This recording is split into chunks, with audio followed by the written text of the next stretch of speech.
Welcome. This is the story of the biggest war in human history. But why did World War II happen? Let's find out. Our story begins right after World War I ended. Germany was in a terrible state at the time. They had just been forced to sign the unfair Treaty of Versailles. The massive war reparations crushed the entire nation. People were starving with little hope left. A single loaf of bread cost more than gold.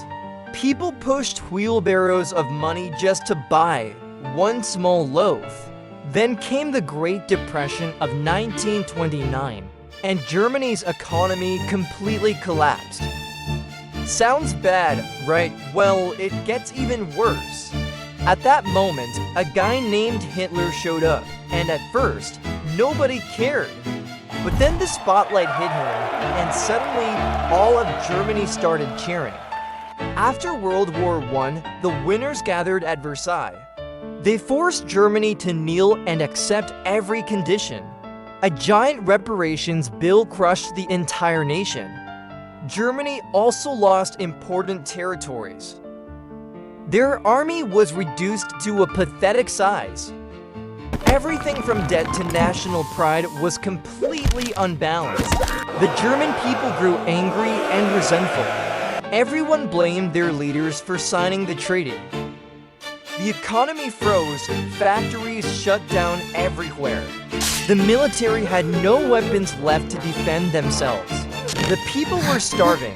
Children had almost nothing to eat. In short, the Germans absolutely hated this treaty. And this was the seed of the coming disaster. All over the streets, people were unemployed with nothing to do. A whole family dinner with just one tiny potato. They printed tons of money, but it was worth almost nothing. People even used money to light stoves cheaper than coal. A single loaf of bread was luxury, with crowds begging outside bakeries. One egg could cost thousands of marks. This was hyperinflation, an economic nightmare. Factories shut down, workers had nothing left to do. Shops were empty with nothing left to sell. And then the stock market crashed like a roller coaster. We're going down! People lined up just for a single bowl of hot soup. Some even held signs, "We'll work for food." In 1929, the global crash dealt Germany a devastating blow. A gloomy mood hung over the whole nation. People wept, unsure what tomorrow would bring. The perfect timing for trouble to arrive. And that's when Hitler showed up.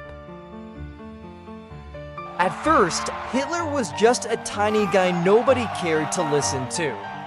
But with his speeches, he hypnotized the crowd. Everywhere you looked, Nazi posters and symbols appeared. People began to follow like robots. Hitler turned himself into a hero in the eyes of many. Glowing torch parades were held everywhere. He promised jobs and bread for everyone.